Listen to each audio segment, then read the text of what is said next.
Көргөн жакшы окуган таасирден китеп. Саламатсыңарбы, урматтуу жаш достор? Ушу бүгүн ушул Ошто ушул парламент, жаш парламенттердин төрагасы Кадырбек мырза сураган эле ушу бүгүн Инстаграмга түз эфирге чыгып алабыз деп. Бүгүн бизде 8:30 онлайн конференциябыз бар эле. Күнүгө жаштар менен ошондой эле өткөрүп атабыз. Азыр ошол жакшы болуп калды. Анан бүгүн ушу сиздер менен негизги нерсе ушу китеп жөнүндө деп сүйлөштүк. Анткени азыркы убакта көптөгөн адамдар үйүндө бош отуруп калбадыбы? Бул дагы өзүнчө бир мүмкүнчүлүк да. Ушул жерден көбүрөөк кылып, эгер өзүбүзгө көбүрөөк пайдалуу нерсе алып алганга мүмкүнчүлүк болуп атат да. Анткени мен өзүм билбейм, акыркы ушу 30 жылдан берки убакта ушундай үйдө ушундай отура элек болчумун. Эми жумасына 2 жолу жумушка барып атабыз, ушунда деле 5 күн үйдө отурасыз, 2 жолун иштегенде бул кыйын болчу да. Мурун жумасына 1 жолу зорго үйгө убакыт таба элек. Ошон үчүн мен чакырып кетет элем, анткени бул китеп окуу өтө маанилүү да. Бир китепти бир акылман, жакшы бир акылдуу адамдар 2 жыл, 3 жыл жазса, биз ошону 10 күндө же 1 айда окуп ошол акылын ала алабыз да. Анан бул китеп негизи эле адамдын мээсин курчутат да. Канча китеп көп окуган сайын, анан адам чоң турмушка чыкканда жаштар, анан ошол ар кандай ситуациялар, сыноолор болот. Ошондо китеп көп окуган адам ошол кыйынчылыктардан, сыноолордон жеңил өтөт да. Анткени жооп өзү чыгарат жооптучу кыйын убактарда. Ошон үчүн мен ойлойм, бул өтө маанилүү нерсе. Анан китептен дагы адам мээсин курчутуп, акылын курчутуп, өзү дагы бир көп изденип, жакшы нерсеге үйрөнүп турат да. Анткени негизи эле Алла Таала жаратканда ар бир адамды таланттуу деп жаратат да. Анан бизде бирок себеп тилекке каршы кээде үй бүлөдө туура эмес тарбиядан, мектептеги билим берүү системасынан биз ошол балдардын талантын ача албай калабыз. Негизи ар бир бала эле жаралгандан кийин Стив Джобс же Илон Маск же Билл Гейтс же Чыңгыз Айтматов боло алат да. Бирок тилекке каршы биз ошону ача албай калабыз. Адам бала окуганда ар дайым изденсе, өзү да ошону таба алат да, кийин болсо да. Анткени көп нерсе китептен болот. Адам өзү ошо жаккан нерсеси менен кесип тандаганда, башка болгондо ички жан дүйнөсү менен кызыгып, өзү кызыккан жакка кесип тандаса, кийин сөз ошол жак ийгиликке жете алат да. Ошон үчүн мен силерге азыр кыскача ошо китептер жөнүндө айтып кетейин. Эң биринчи китеп 2018-жылы эң көп окулган китеп болду Кыргызстанда. Бир өлкөнүн өнүгүү тарыхы деген китеп. Бул баарыңар да көбүңөр окугандырсыңар мүмкүн. Бирок бул өтө маанилүү да. Бул ошо Финляндия мамлекети азыр эң дүйнөдөгү эң алдыңкы мамлекеттердин бири да. Жашоо деңгээли биз 2 жыл мурун барып келдик эле. Ал жакта орто жаш 85 жашка чыгып, 65тен кийин пенсияга чыгышат экен. 20 жыл эмне кылабыз билбей деп, ошол 65тен чыккандан кийин уже университетте бекер окута баштаптыр. Кийин жашоо деңгээли өтө жакшы. Адамдарда акча бар, пособие бар, пенсиясы жетет, иш жок дегенден университетке окуп атышат да. Анан бул жерде адилеттүүлүк орногон, бирөөнүн акысын жебеген эң жакшы мамлекеттер бири. Ошол мамлекет кантип өнүккөнү жөнүндө өтө жакшы китеп да. Буну мен ойлойм окуп чыксаңар ар бириңерге пайда. Экинчи бир китеп, мен азыр дагы бир айтып кете турган нерсем, биз ар бирибиз Кыргызстанда жашап, кыргыз болуп жаралгандан кийин биз өзүбүздүн тарыхты билишибиз керек. Анткени 70 жыл Советтер Союзунун алдында жашадык. Анан ошол жерде биз ар кандай окуялар болду. Бизде ошол көптөгөн эң алдыңкы биздин ошо аймактарыбыз Советтер Союзунда репрессия болуп кетип калды да. Мына ошону Роза Айтматованын Тарых Мактай барактары деген китебинде өтө жакшы кылып ошо Айтматовдордун үй бүлөсүнүн тагдырында мисалында көрсөтүп кетет да. Булар кандай кыйынчылыктарды көргөнүн, атасын кантип камаганын, анан өздөрү айылга келип Москвадан кандай кыйналгандарын, ошол жерде бизде улутта баягы өзүдө баалуулуктар болгон тууганчылык сезимди колдонуп, туугандары кантип жардам берип, бирөө үйүн берип, бирөө малын берип, бирөө балдарынын кийим кечесин берип, ошол туугандары талашка келгенде кандай буларга жардам бергендерин, согуш убакта кандай кыйынчылыкты өткөзгөн Чыңгыз Айтматов ошол жөнүндө кеңири барып берет. Мен ойлойм, буну ар бир Кыргыздын артуу деген келечекте мамлекеттик ишкер болобу, бизнесмен болобу, буну окуп чыкса бул өтө пайда. Бул мен 2019-жылы окудум эле, 2018 бул эң көп таасир берген китептердин бири болду да. Анан кийинки китеп бул мына быйылкы жылы 2019-жылы эң көп окулган китептердин бири болуп атат. Мына Самурай Безмича, бул кыргызчасы да которулду, Кыргыз самурай деп. Бул жерде бул илгерки өзү бул ошо Японияны бириктирген, Япония мамлекет кылган, өлкө кылган, баарын бириктирип кылган адамдын тарыхы жөнүндө жазылат. Бирок биз ала турган сабак бул адам ар дайым жаңаланып туруш керек деген нерсе да. Ал адам ошол өзү жетим атасы өтүп кетет, апасы болот, анан апасы үйүнөн кетпейт да. Анан ошондой менин эң жакын апам сиз болуп мени кетпейсизби дегенде, анткени сен өгөй атаң бир күн өлтүрүп койсо мен чыдабайм, сен үйдөн кет деп, болгон чогулткан акчасын берип үйүнөн кетет. Ал ар кандай ишти соодагер болот, бирөөнүн үйүнө барып малай болот, башка болот, бирок акыры келип өзүнүн максатына жетет да. Анткени бул максат, башында максат коет апасына, мен күчтүү самурай болуп бизге келем бир күнү депчи. Ал күчтүү, эң күчтүү самурай болуп Японияны бириктирген адам тарыхында эң негизги нерсе бул адам ар дайым жаңыланып туруш керек. Адам өзүнүн үстүнөн иштеп, жаңыланып турса, адам ийгиликке жете алат деген ушундай бир жакшы түшүнүктү бере алса берекетчи. Андан кийинки китеп мен дагы мынау биз азыр эгемендүүлүк болгонубузга мына 30 жыл болоюн деп калды, бирок биз ошол эгемендүүлүк менен эркиндиктин баасын дагы эле түшүнө элекпиз да. Биздин көптөгөн саясатчыларыбыз деле, мамлекет кызматкерлери деле ар кандай сүйлөгөндөрүн көрүп келе таң каласың да. Эгер бул мына Джефф Лили деп америкалык жазуучу Азамат Алтай жана Чыңгыз Айтматов темир тордун эки тарабындагы тагдырлар деген китепти жазып чыкты. Бул мен 2019 жылы мага эң көп таасир берген китеп болду. Мына бул китепти дагы ар бир кыргыз окуп чыкса жакшы болот. Ошол жерде биз эгемендүүлүктүн, эркиндиктин баасын беребиз да. Ошол убакта Советтер Союзу маалында Айтматов өзүнүн чыгармалары менен эмнени айткысы келген, эмне деген ошону ачык жазып берет. Анан бул Кыргызстандын ичинде Айтматов Советтер Союзунда, Америкада туруп Азамат Алтай Кыргызстандын эгемендүүлүгү үчүн, эркиндиги үчүн кандай күрөшкөндөрүн, алардын кылган иштери жөнүндө өтө жакшы маалымат берет да. Бул китепти дагы мен ойлойм, бул сөзсүз окуп чыга турган китептердин бири. Анан эми экономикалык маселелерге келсек, азыр эми баардыгыбыз эле Кыргызстан эмне үчүн оңолбой атат, Кыргызстан эмне үчүн экономика көтөрүлбөй атат, эмне үчүн айлыктар аз болуп атат, Кыргызстан качан эң алдыңкы мамлекеттердин катарына кошула алат деп биз көп талкуу кылып атпайбызбы? Жаштар ойлонуп атат, ар кандай семинарлар болуп атат, өкмөт ар кандай программаларды кабыл алып атат. Мына ушул жерде мына Грузия кантип реформа жасай алды деген китеп чыкканда, бул мына баардык жерде бар. Биздей менен Советтер Союзу маалында биз бирдей деңгээлде турганбыз. Грузия бул экономикасы өтө төмөн болгон, кылмыштуулук өтө көп болуп, баягы вор в законе дегендер бар Грузияда болгон, бирок ошонун баарын жеңип Саакашвили кантип реформа кылып мына ушуну кыла алды. Бул жерде өтө жакшы жөнөкөй тилде кандай кылып элди бириктирип, ошол кылмыштуулук менен, коррупция менен кантип күрөшкөн жөнүндө, экономиканы кантип көтөрдү, энергия секторунда коррупциянын жок кылганы жөнүндө жакшы жөнөкөй тилде жазылган бул китеп. Ошондой эле дагы кетип кете турган нерсе мына кээ бир дүйнөдө кээ бир мамлекеттер бай, кээ бир мамлекеттер кембагал деген темасы эле жакшы китеп да. Бул китепти Гарварддагы профессорлор жазган. Дүйнөдө экономисттер эң көп цитата кылган мына ушул китеп. Бул китеп бул 6 жыл мурун биз ушу Бишкек, Москвадан заказ кылып кезекке туруп окудук эле. Азыр өтө көбөйдү, баардык китеп магазиндерде бар. Эмне үчүн бул жерде биздеги азыркы акыбалга суроо таба алабыз да. Эмне үчүн биздин мамлекет бай болбой атат деп. Бул жерде эмне үчүн кээ бир мамлекеттер бай, кээ бир мамлекеттер кембагал? Ошол массыз суроого көп суроого жооп бере алабыз. Эми бул жерде ар кандай экономикалык терминдер бар, бирок мен ойлойм ушул университеттеги баягы ФИМОдо окуган, экономфактты окугандар негизи эле саясатка, экономикага кызыккан жаштар окуп чыкса, бул жерде көп нерсе алат. Бул жерде көп нерсе илимдин ачыктыштарына негизделип жазылган китептер да. Анан ошону менен бирге эле мен силерге айтып кетейин да, адам өзүнүн личностный развитие боюнча Илон Маскты билесиңер да. Илон Маск бир жумасына бир нече китеп окуганда, бир жумасына 6-7 китепке чейин окуган. Илон Маск өзү ар бир иште, мен айтып кетет элем, ниет маанилүү да. Эгер бир иш баштап атканда, мисалы үчүн, жакшы ниет менен баштасаңар, ал жакшы ниет жарым рызкы дейт. Илон Маск ишин баштап атканда айткан да, мен мына потепление болуп атат, жылууланып атат, аба булганып атат, экология бузулуп атат. Мен ушул адамзатка эмне пайда келтире алам деп ошондой ниет менен баштаганда электромобилдерин чыгарыштычы. Мына азыр чыгарып атат, азыр мисалы үчүн космоско ракеталарды учуруп атат. Ойлоп көрсөңөр, бир жеке адам, өзү бизнесмен, Кытай менен Россияга караганда ракетаны арзан учуруп атат.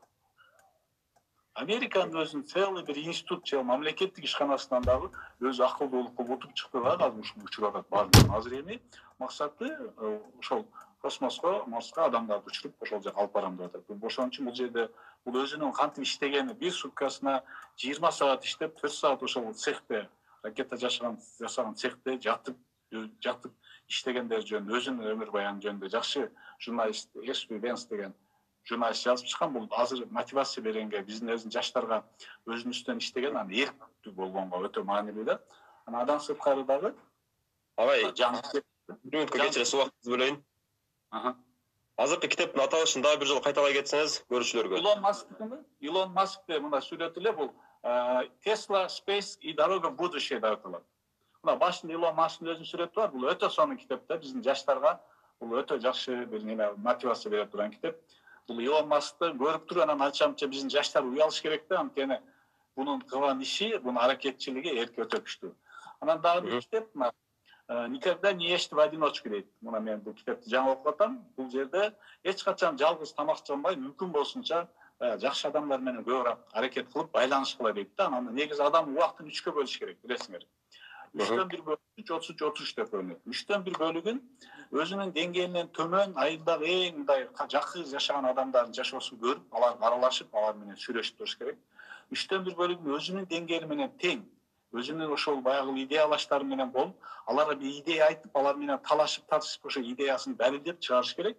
А 3төн 1 бөлүгүн өзүнүн акылдуу адамдар менен жүрүш керек да.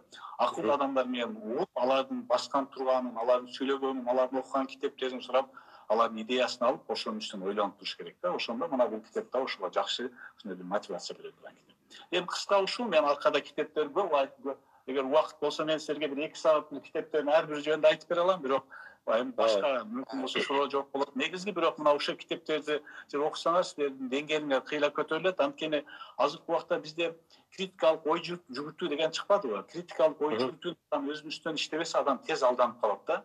Анткени азыркы убакта соцсеттерде карасаңар, бар жерде карасаңар, ар кандай чыгып эле бир баягы илимде аныкталбаган, далилденбеген, турмушта кереги жок эле нерселерди айтып, көп балдардын башын айландырган ситуациялар көп да. Ошон үчүн критикалык ой жүгүртүүнү сөзсүз адам кылыш керек да. Мына ошондо адам каерде чындык, каерде жалган турганын аныктай алат да. А бул нерсени көбүнчө китеп окуу менен жете алат. Рахмат агай, өтө сонун сунуштар болду.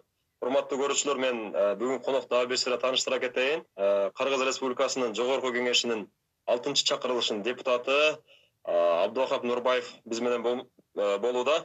Агай, мен сизге ушул дагы бир суроо бергим келип турат.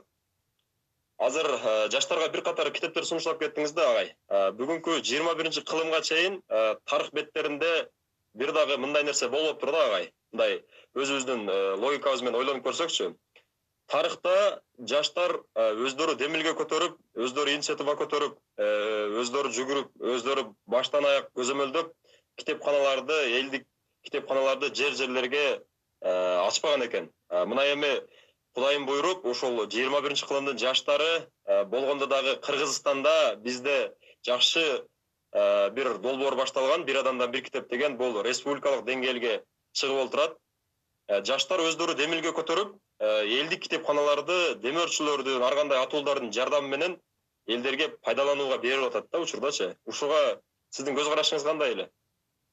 Бул өтө жакшы. Бул бизге Бишкекке да келип кеткен, лейлектик жигиттер келип кетти эле. Биринчи ушу баштап атабыз да. Анан биз катышып, ошо иш чарасына катышып бердик эле. Туура, эми буну ошо китепти окуш дагы керек да. Китеп чогулткан жакшы, китеп чогултуп бирок окуп, анан китепти бул эң жакшы демилге, бул анткени элдин ичинен чыккан демилге элге жакшы жетет. Анан китепти окуганда да адамга бир 15-20% эсте калат. Эгер бир китепти окугандан пикирлеште чогулуп туруп талкууласа, ал китептин 85% эсте калат. Анан бир адам бир китептен бир жактуу маалымат алат, экинчи адам башкара алат, ортодо талкуулаганда дагы ичиндеги чыныгы таза жакшы баалыктар чыгат да, будан пайда алат да. Мен ойлойм, ошон үчүн китепти окуп, чогултуп окугандан кийин талкуу кылса дагы жакшыраак болот да. Агай, дагы бир жаштар туурасында суроо берейин. Жакшы бир сөзүбүз бар. Жакшы элдин баласы саякатчы, жаман элдин баласы саясатчы дегендей. Жаштардын эрте саясатка аралашуусу боюнча бир аз оюңузду айта кетсеңиз. Деги эле ошол туурабы же ошонбайт элем сизге такыр. Туура эмес макал деп ойлойм. Анткени жаш болгондон кийин дагы сөзсүз ошо өлкөдө эмне болуп атат, ошонун жөнүндө маалымат алыш керек да. Маалымат алып туруш керек. Көзөмөлдөп туруш керек, өзүнүн оюн сөз айтып туруш керек. Анткени баягы өлкөдө кандай окуя болуп атат, четте турбаш керек да. Студент кезде деле ошо активист болуп, мен ойлойм, жакшы ошондой болуп, анан келечекте өзүн даярдаш керек. Мүмкүн кимдир бирөө өлкөнү башкараттыр, кимдир бирөө министр болот, башка болот.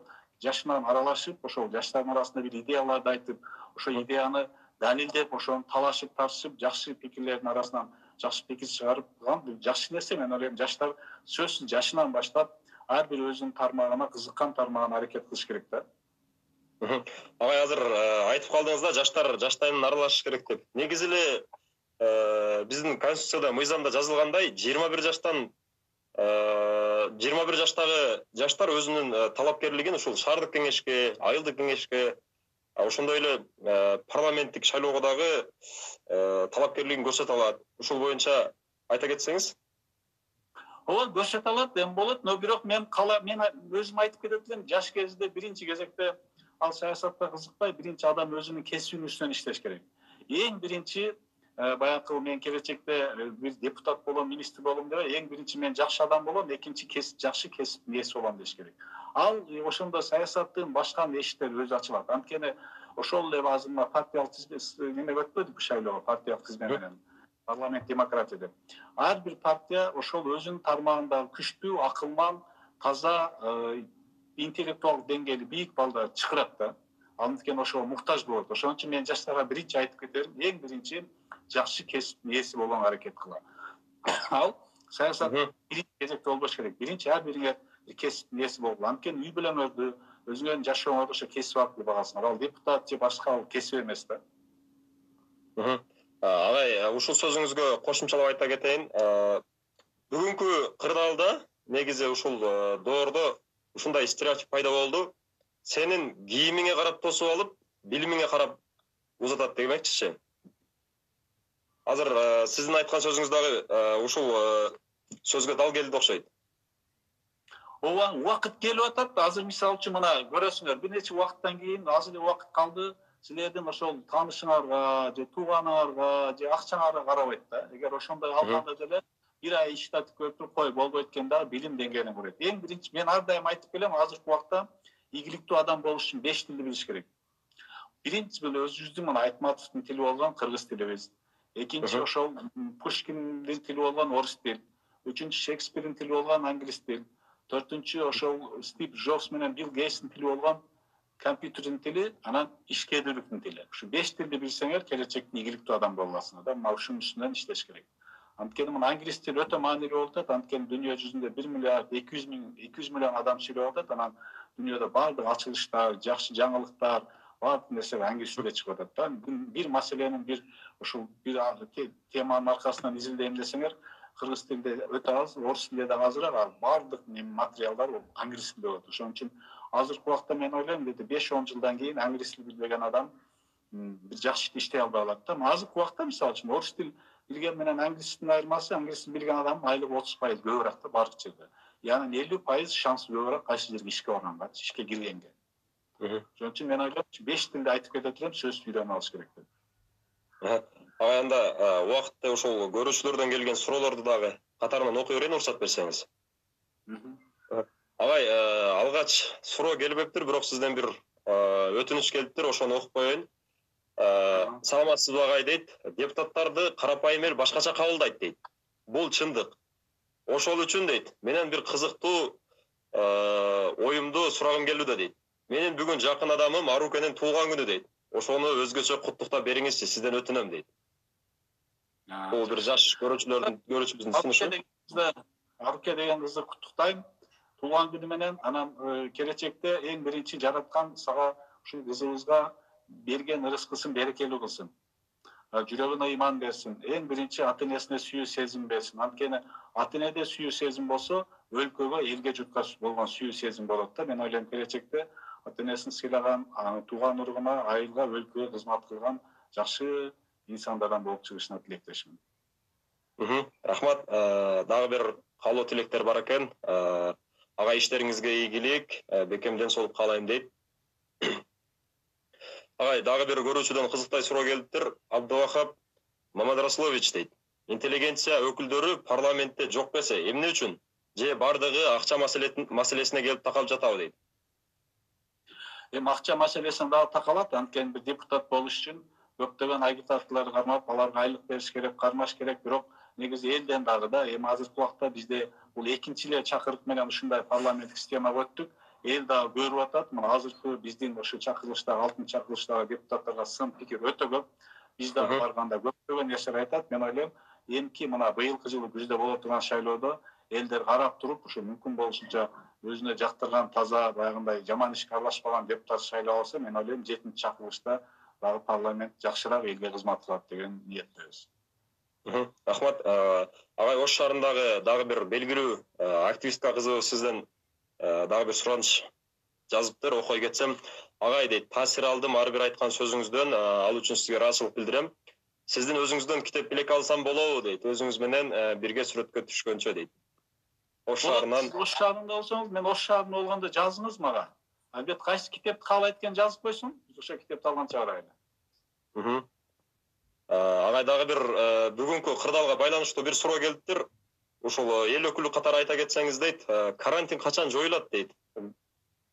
Карантин азыркы 1-май 30-апрелге чейин болду, бирок мына кийинки жума эң көп чыгат деп атат. Эгер биз мүмкүн болушунча ошол баягы сырттан келип жуктуруп келгендерди менен болгон баягы адамдар менен байланыш болгон адамдарды эртерээк таап, алардын баарын обсервацияга алып текшерип алсак, анан кийин ошону токтото алабыз. Эгер алар көбөйө берсе, анда айтыш кыйын алдын алачы. Мына ушул жума эртең 1-күндөн баштап Саламаттык сактоо министрлиги айтып атат, эң көп адам чыгышы мүмкүн деп. Биз мүмкүн болушунча канча эртерээк таап алсак аларды, анан карантин токтойт. Эгер алар таба албай жуккандар көбөйө берсе, биз аргасыздан узатышка туура келет да. Ошон үчүн бул жерде элдер өзүндө болуп, ооругандар өздөрү да барып айтып, анан мүмкүн болушунча көп адамдар барган жерге барбай өзүн сактанып турса, ар бир адамдын ошого кошкон салымы болот деп эртерээк бүтүргөнгөчү. Урматтуу көрүүчүлөр, бүгүнкү биздин коногубуз эл өкүлү Абдывахап алдыңкы мыкты 3 суроого биздин долбоордон чакан белектерибиз бар. Суроолоруңуздар болсо, азыркы суроо бөлүгүндө берсеңиздер болот. Агай дагы бир суроо келиптир. Ассаламу алейкум.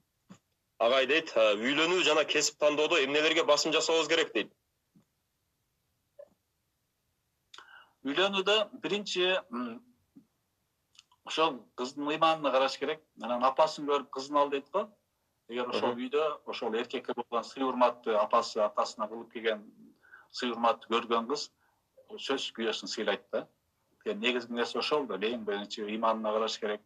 Өзүнүн ошо үй бүлөсү менен ал үй бүлөсү дагы экөөнүн баягындай материалдык жагы дагы тең болсо дагы жакшыраак болот да.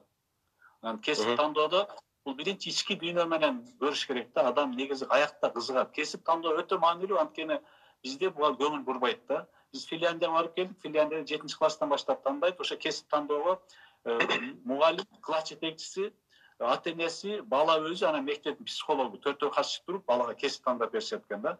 Биз өтө маанилүү, анткени кесипти туура тандаса, ошол адам сөзсүз ийгиликке жете алат да. Эгер кесипти ички дүйнөсү өзү жактырган нерсеси менен ата энеси менен кеңешип, эки кичинекейимден баштап мени шыгым кайсы тараптыр деп, эжекесинен сурап кандай эле деп, анан психологдор азыр атайын тесттерди өткөзөт. Ар бир бала жөнүндө ошол тесттерди дагы адамдын шыгы каякта экенин аныктап берет да. Мына ушуларды кылып туруп колдонуп кесип тандаса, адам алды жакка кете алат да, ийгиликке жете алат сөзсүзчү. Агай, сөзүңүзгө кошулам агай. Негизинен жакшы сөз бар. Адам баласы жашоодо эки нерсени тандоодон жаңылбашы керек. Бириси кесибиңди, экинчиси өмүрлүк жубайыңды деген сөз бар агай. Агай дагы бир суроо келиптир. 90-жылдардын башында дейт агай, журтубуздун каймактары менен куралган легендарлуу парламент тарыхыбызда ири орунду ээлей алган дейт. Ошол улуу мезгилди кайра жандандырып, кайтарып келүүгө жол барбы дейт. Албетте жол бар. Мына азыр жаңы сырттан окуп келген, таза өз пешенетерибиз менен бизнес кылган, анан дагы Токбейил деген бизде элдеге улутта ошондой ата бабаларыбыз айтып келген адамдар болгон. Билесиңерби, муну Пейли Ток деген. Шайлоодо ошол адамдарды тандашыбыз керек, ошолорго жол ачышыбыз керек. Анан өзү адамдар дагы жаштарыбыз да көбүрөөк китеп окуп, көбүрөөк мына дүйнөдөгү жаңы жетишкендиктерди үйрөнүп, мына ошодон кабар алып, ошодон маалымат алып турса жакшы болот да. Мына ошондой адамдар көбөйсө арасынан чыгат да. Анан буюрса сөз бизде келечек, мен ойлойм, бизде жакшы улутубуз бар, жакшы элибиз бар. Келечекте сөз алдыга жылганга мүмкүнчүлүктөрүбүз толтурат. Агай дагы бир саясий суроо келиптир.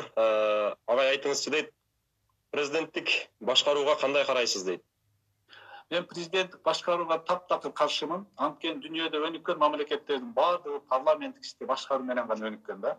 президенттик системада ал тоталитардык башкаруу болуп атпайбы, коррупция болот, үй бүлөнүн башкаруусу болот. Ошон үчүн мен буга таптакыр каршымын. Агай, дагы бир суроо. Ассаламу алейкум. Агай дейт. Жаш мугалимдерге үй маселеси каралганбы дейт. Ушул боюнча айта кетсеңиз дейт. Жок, жаш мугалимдерге үй маселеси каралган эмес. Биз мугалимдердин айлыгын эле көтөрө алдык, бирок биз азыр медиктердин коюп атабыз биринчи кезекте. Анткени азыр оор акыбалда алар фронттун эң алдында, эң кыйын жерлерде күрөшүп атпайбы элдин ден соолугу үчүн. Анан мен ойлойм, эгер мүмкүнчүлүк болсо биз мугалимдерди карасак болот. Азырынча карала элек, сөз айтып. Азыр жөн эле ушул ипотекалык негизде алынат, бирок жеңилдиктер азыраак. Жалпы эле башкалар кандай алса ошондой эле алып атышат. Агай, дагы бир кызыктай суроо экен. Ассаламу алейкум агай дейт. Эл оңолуш үчүн биринчи ким оңолушу керек дейт? Чоңдорбу же эл өздөрүбү дейт? Эл дагы өтө маанилүү да, анткени бир акылман сөз барбы? Эгер силер süt bolsаңар мен каймак болом дейт. Эгер силер сасык суу болсоңор мен балыр болом дейт. Биз сүттөрдү көбөйтүшүбүз керек да. Канча көп болсо арасынан чыгат да анан каймактарычы. Ошон үчүн буга жапырт баарыбыз аракет кылыш керек да. Бийлик дагы, эл дагы негизги нерсе мектептен башташыбыз керек да. Мектептен ошо балдарыбызга ток бейил кылып, балдарга ошол жаңы нерсеге алдыга умтула турган нерселерди берсек, анан мен айткан 5 тилди үйрөтүп кетсек, мен ойлойм бизде алдыда жакшы мамлекет болобуз деген үмүт чоң. Агай, дагы бир активисттерден сизге кайрылуу. Ассаламу алейкум агай дейт. Саламатсызбы? Сиз менен кантип байланышсак болот дейт. Ошол боюнча айта кетсеңиз дейт. Мындан кийинки байланыштар. Фейсбуктан менин ошо баракчам жазсаңар болот. Абдулахап Нурбаев деп баракчам бар. Ошого жазсаңар болот. Кайрылат. Мен тез арада болбосо да 1-2 күндө жооп беришке аракет кылам. Агай, дагы бир кызыктуу суроо. Быйыл дейт. Журт атабыз Исхак Разаковдун 110 жылдыгы. Аналитик эл өкүлү катары улуу инсаныбыздын жетекчилик ишмердүүлүгүнө кандай баа берет элеңиз дейт? Өтө жакшы баа берет элем, анткени булар биздин каймактарыбыз болгон да. Исхак Разаков, Төрөкул Айтматов, Жусуп Абдырахмановдор, мына ушулар ошол адамдарды Советтер Союзунда репрессия кылып, азыр бизде ошо адамдарыбыз аз болуп атат да. Жакшы ошо Төрөкул Айтматовдун баласы Чыңгыз Айтматов төрөлгөндөн кийин анан кетиптир. Анан азыркы убакта ошол адамдар аз болуп атпайбы? Баягындай коркпой чындыкты айткан, аксакалдык милдетин аткарган. Бул биздин ошол эң алдыңкы биз ош пешене тери менен ошол эл үчүн чыныгы иштеп берген баягы сөзү азыр бизге баарыбызга сабак болуп атпайбы? Сен таза болсоң, мен таза болсом, коом да таза болот деп. Биз ошо тазалар аз болуп атабыз, бирок ошол адамдардын жашоо турмушу кылган иши бизге өрнөк болуш керек да. Агай, дагы бир эжекебизден суроо экен. Агай, саламатсызбы дейт. Аялдардын деги эле кыздардын саясаттагы орду жана дагы саясатта аялдардын аралашуусуна сиздин көз карашыңыз кандай дейт? Менин көз карашым оң. Аялдар сөзсүз саясатта болуш керек. Ошо парламентте дагы болсо, өкмөттө дагы болсо, анткени аялдар көбүрөөк социалдык маселеге көбүрөөк көңүл бурат, анткени алар бала тарбиясы менен ошол билим берүү тармагында, социал медицина тармагында көбүрөөк проблемаларды билет. Анан ичинен чыккан адамдар ошол маселенин чечилүү жолдорун да билет. Ошон үчүн мен сөз каалайт элем. Азыр мына бизде жаңы мыйзам кабыл алынды. Айылдык кеңештерде дагы сөзсүз 30% аялдар болуш керек. Жогорку кеңеште аялдар болот. Ал жогорку кеңеште мисалы үчүн жаңы мыйзам боюнча аял эгер депутаттан келсе ордуна только аял гана келе алат дегенчи. Ошон үчүн мен аялдарды колдойм. Аялдар сөзсүз келиш керек, аралаш керек. Анткени аялдар көбүрөөк иштеп, тазараак иштеп, ошол балдардын тарбия, билим тармагына көп көңүл бурат, анан ошол жак жакшыраак биле алат дагы. Агай, дагы бир суроо. Агай, саламатсызбы дейт. Сиз бул ийгиликке кандай жол менен жеттиңиз жана дагы эмнелерди башыңыздан өткөрдүңүз? Кененирээк айта кетсеңиз дейт. Бир жаш көрөрмөнүбүзгө кызыктуу болуп. Өзүм бир толук ийгиликке жеттим деп айта албайм.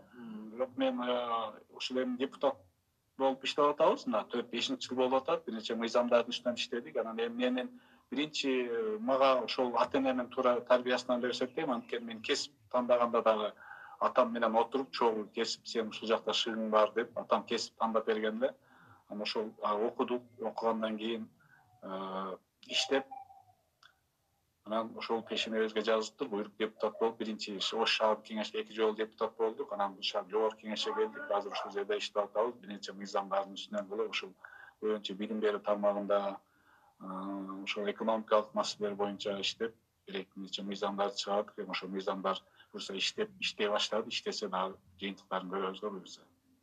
Көп нерсе ошол окуган ата эненин тарбиясынан анан көп китеп окугандыктан анан ошол маалдагы мугалимдер жакшы мугалимдер чыгып жаш кезде студент кезде жакшы багыт бере алгандан да болот да негизи. Агай, дагы бир бүгүнкү кырдаалга байланыштуу бир суроо келиптир көрөрмөндөн. Агай саламатсызбы дейт. Бүгүнкү карантинге чогулган дээрлик ошол карантинге аталып чогулган мамлекеттин эсебиндеги акчаны көзөмөлдөөчү комиссиялар түзүлдү. Алар өкмөткө мониторинг кылып, элге отчет тапшырып атышабы, каяка жумшалып атат. Кечээ күнү Жанар Кубанычевич жакшы парламентте жакшы өзүнүн оюн айткан, ошол элге отчетту бергиле, ошол боюнча биздин көрүүчүгө кененирээк айта кетсеңиз. Ооба, бул боюнча парламентте көтөрүлдү. Анан эл ишенбей атат. Анткени бул элдин акчасы, ошону көзөмөлдөш керек деп сөз болду. Анан Боронов ошо сайттын атын айтты.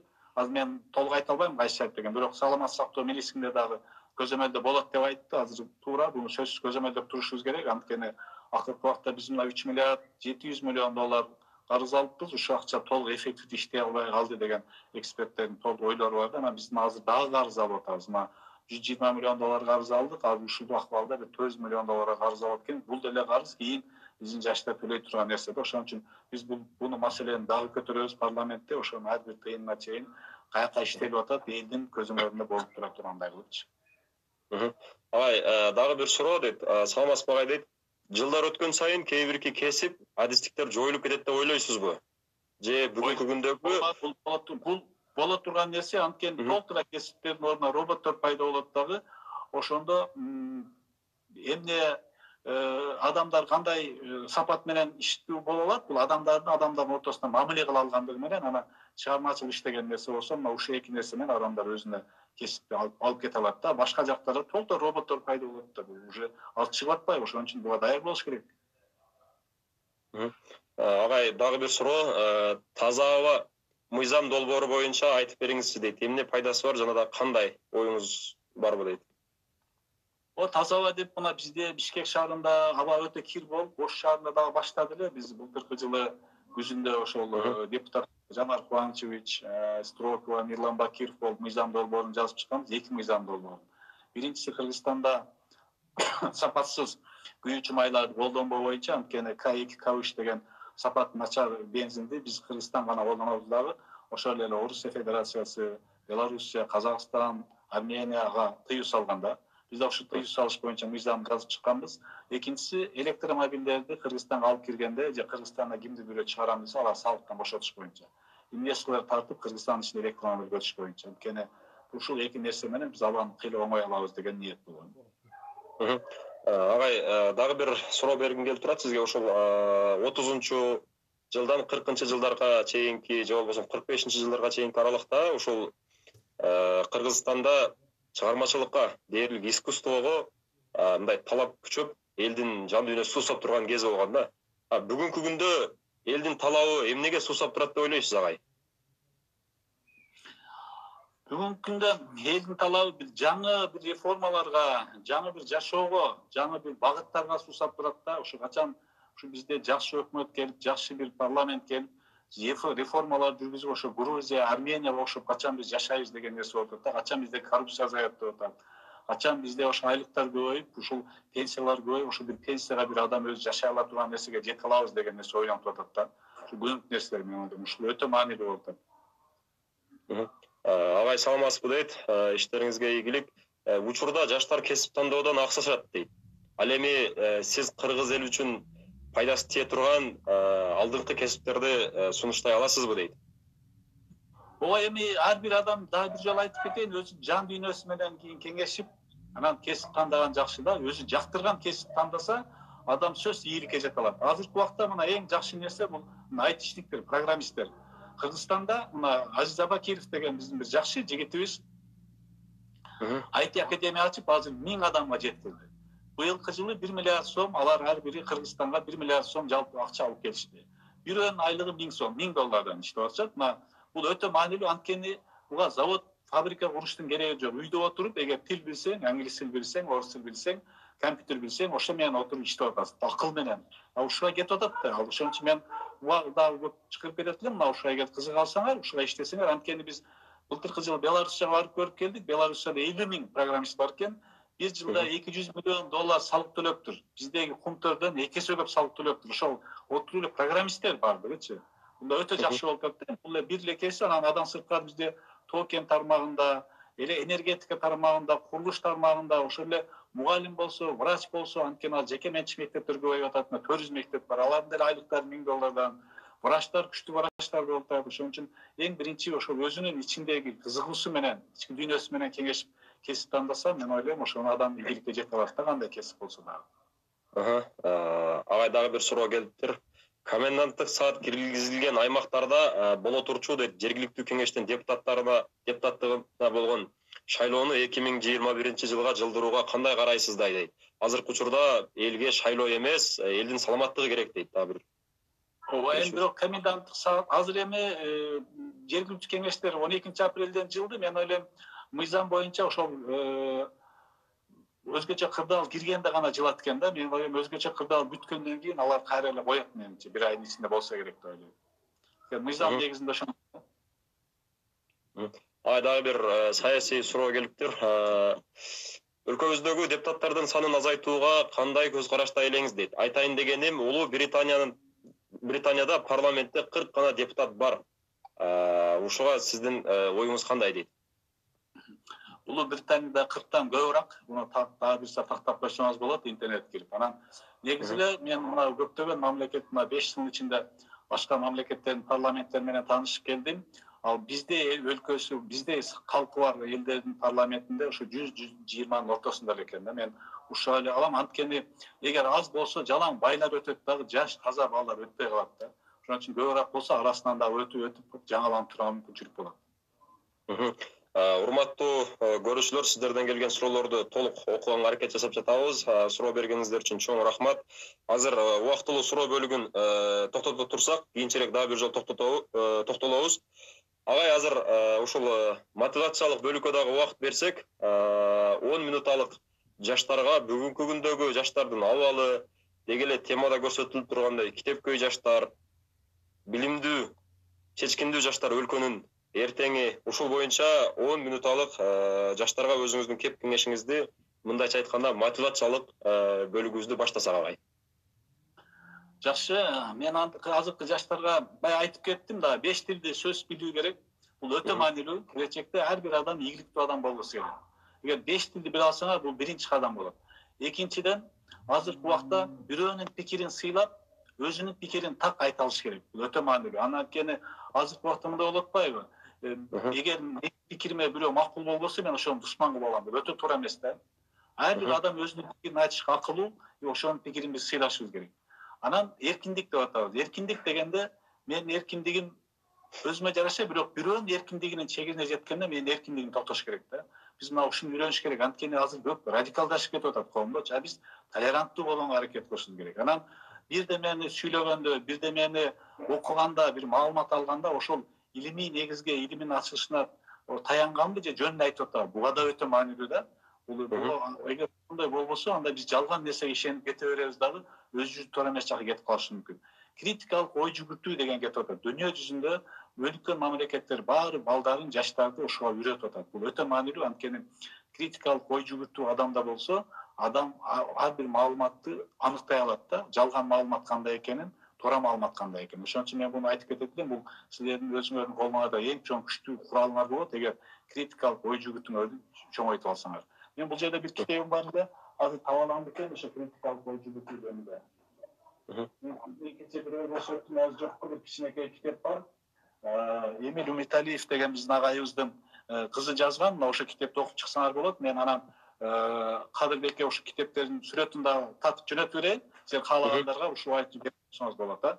Анан ошол негизи мен ушуну айтайын. Анан мүмкүн болушунча китеп окуганда дагы баягы ошол дүйнөдөгү бестселлер болгон, баары тааныган ошо китепти сыйлаган китептерди окуш керек. Анткени азыркы убакта китептер да өтө көп чыгып атат. Анан кээ бир китептерди мен көрүп атам, кээ бир китептерди кыргызча которуп атышат, бирок өтө начар которуп, анан түшүнүксүз экенде мен бир-эки китептерди окуп көрдүм, баягы Брайан Трейси менен анан бир эки китептерди аларында компьютерге салып которгондой экен да. Ам китеп негизи маанисин түшүнө билиш керек. Эгер мүмкүн болсо англисче окусаңар, мисалы үчүн мен мына «Почему одни страны богатые, другие бедные» деген китепти окуп чыктым эле, бирок менин жардамчым бар, Дастан Мамытов деген. Ал англисче окуп чыгып, биз экөөбүз талкууласак, ал мага караганда кээ бир маселе түшүнүгү жакшыраак экен да. Ал демек өзүнүн оригиналы дагы башкараак да. Ошон үчүн мен ар бириңе айтып кетет элем, туура, кыргызча окуганда жакшы, бирок кээ бир ошондой чыккан китептерди өзүнүн тилинде, жазылган тилинде окусаңар дагы көбүрөөк пайда аласыңар да. Анан ушу эң биринчи китеп окуш керек, сөзсүз. Анан кошумча эле баягы ашыкча нерсеге, ашыкча ушакка, болбогон нерсеге убактын кетирбей керек да. Убакыт деген өтө кымбат нерсе, эч качан кайтып келбейт. Азыркы убакта көбүнчө жаштар ата энеңер окутуп атат, кийим кечеңер бүтүн, курсагыңар ток, мына ушул жерде өзүң мүмкүн болушунча ошо фундаментиңерди күчтөндүрүп алсаңар, билим деңгээлиңерди. Анан кийин жакшы кетесиңер. Эгер фундаментиңер начар болсо, үйдүн мисалы үчүн үстүндөгү баягы крышасы деп коебузбу, ошону алтындан кылсаң дагы, эгер фундамент начар болсо, ал жетип келгенде чөгүп кетет, ал жарылып кетет. Ошон үчүн мен ойлойм, бул өтө маанилүү да. Азыркы убакта ар бириңердин фундаментиңерди түптөп атасыңар. Ошо фундаментиңерди канча күчтүү кылсаңар, турмушта келген ар кандай кыйынчылыктардан, башкалардан оңой жеңил өтө аласыңар да. Ушуну каалап кетет элем, убактыңарды жөндөн жөн кетирбегиле. Агай, жакшы оюңуз менен бөлүштүңүз. Агай, мен дагы бир маселе боюнча сизге айткым келип турат. Бул негизи Ош шаарындагы жаштардын бир олуттуу бир көйгөйү катары тааныйм. Анткени жаштар менен аралашып жүрүп ушул нерсеге көп туш болдук. Агай, Ош шаарында областтык китепкана бар, баарыбызга белгилүү. Областтык китепкана ушул негизинен ушул 5 күндүк иш тартибинде иштейт да. Жума 6-чы базар күндөрү, эсалуу күндөрү иштебейт. Ошону жаштар демилге көтөрүп, өзүбүз бир катар инициативаларды көтөргөн болчубуз. Ушул областтык китепкананын иштөө тартибин жылдырсак депчи. Айтайын дегеним, 6-чы базар күндөрү көпчүлүк студенттерибиз, алыскы аймакта жашаган студенттер айылдарына бир айда бир кетет. 6-чы базар күндөрү китепканалардын бардыгы жабык, окуу жок. Негизи эле 6-чы базар күнү ошол көпчүлүк студенттер бекерчиликтен көп нерселерге барууда да.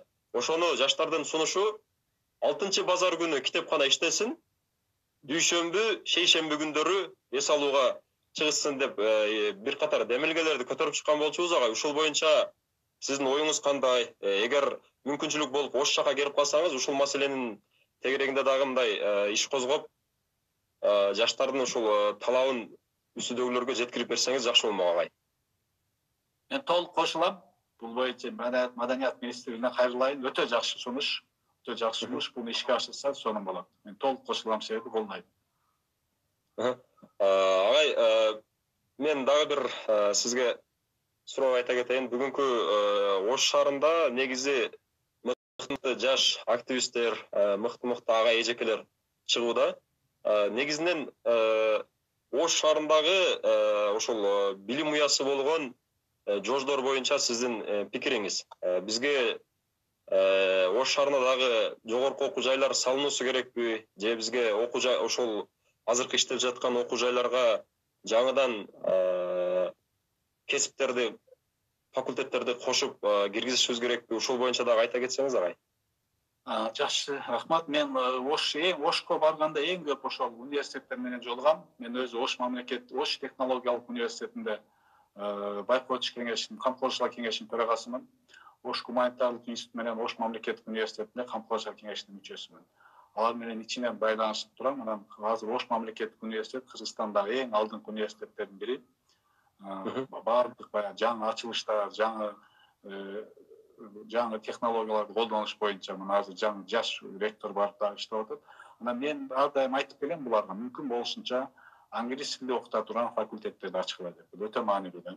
Өтө маанилүү, анткени мына азыр мисалы үчүн бизди дүйнөдө көптөгөн өлкөлөр, күчтүү өлкөлөр, Кыргызстан катары көп инвесторлор тааныбайт. Орто Азиянын регион, бир регион катары көрөт да.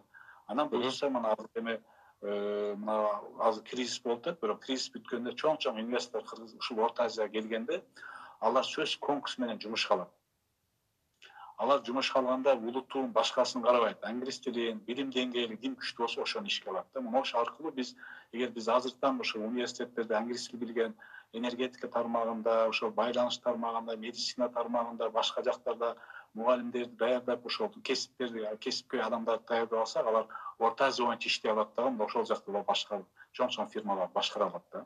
Мына ушуга биз даяр болушубуз керек. Сөзсүз, анткени мына Афганистандын экономикасы көтөрүлөт, ал жакка күчтүү специалисттер керек болот. Мен ойлойм, ошон үчүн эң биринчи кезекте мен ушул айтып кетет элем, англис тилиндеги атайын толук сабакты окута турган группаларды ачыш керек да. Анан мен эми булар айтып атышат, мен 2 жыл мурун айтканда мугалимдер деп, жок аз деп, бир аз мугалимдер пайда боло баштады.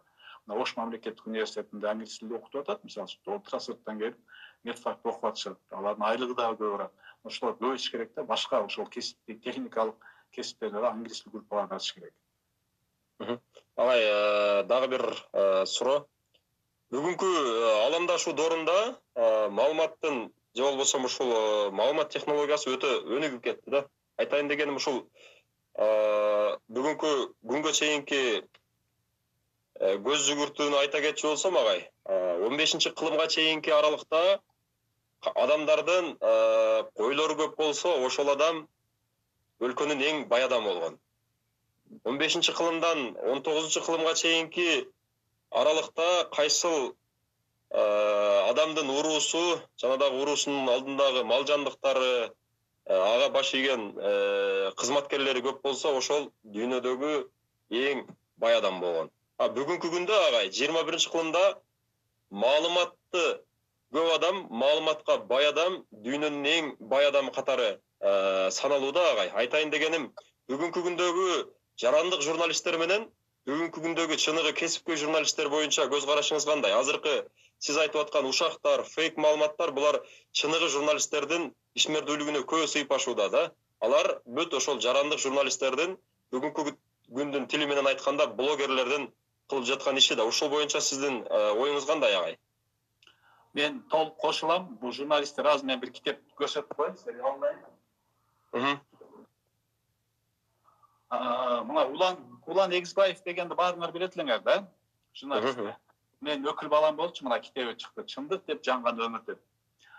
Журналист деген мына ушундай болуш керек да. Журналист, мисалы үчүн, ошол Улан Эгизбаев өткөндө мен 2 айдан кийин бир парикмахерге барып чачымды кыскартып атсам, айтты да, сиздин өкүл балаңыз болот турбайбы, мен азаптан көрдүм деп. Үйгө барып дейт, угуп алып дейт. Отуруп ыйлап дейт, 1 саат ыйлап Куран окудум дейт да. Ошол Баткенден, Нарындан, Табастан канчалаган адамдар жазып атат. Мына адамдын жүрөгүнө кирген да. Бул жөнөкөй үй бүлөдөн чыккан адам, өзүнүн пешеттери менен чындык үчүн күрөшкөн, ушунча адам жүрөгүндө калды да.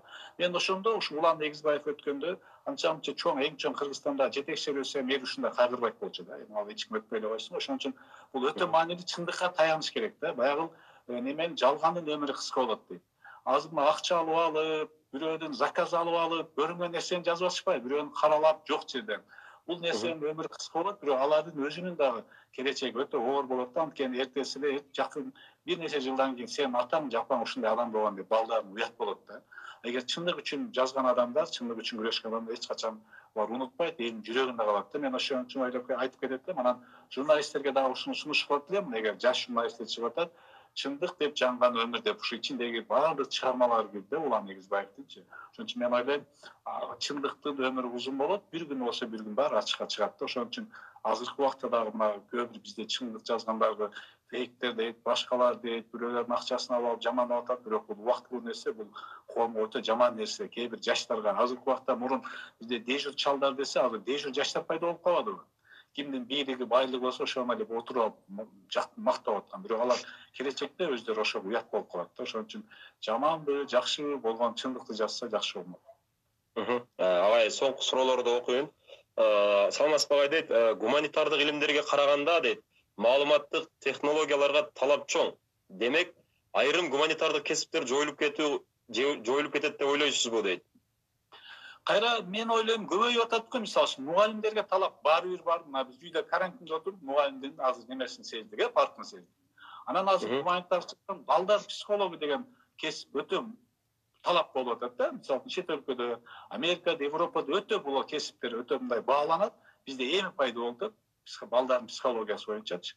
Ошон үчүн мен ойлойм, кайсы тармакта болсо деле, эгер адам ошо тармакты жакшы билсе, ал кесипте ээ болуп иштеп кете алат да.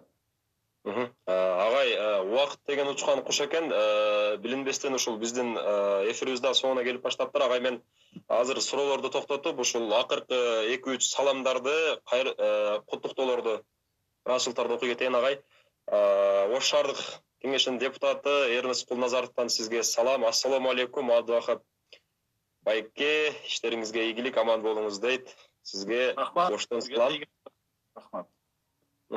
Агай, иштериңизге ийгилик дейт. Бүгүнкү кырдаалдан аман эсен кутулсак, Ош шаарында жолукпакпыз дейт агай. Агай, ушул эфирибиздин соңунда бизден ушул эфирдин талабына ылайык агай, сизден мурунку эфирдин коногунун сизге берген суроосун, же болбосо сизге берген шартын аткарышыңыз керек болгон агай. Ошого сизден мурунку эфирдин коногунун сизге берген суроосу ошол мекен жөнүндө патриоттук бир куплет кыргызча айтып берсин деп калтырып кеткен. Ошол эрежени сактап, азыр сизден бир куплет ушул патриоттук же болбосо жаштар туурасында, мекен туурасында жакшы бир саптар болсо агай. Так, мен да андай патриоттук ырды билбейм, бирок мен бир жерде бир жакшы мен окуп берейин анда. Роза эжем айткандары боюнча.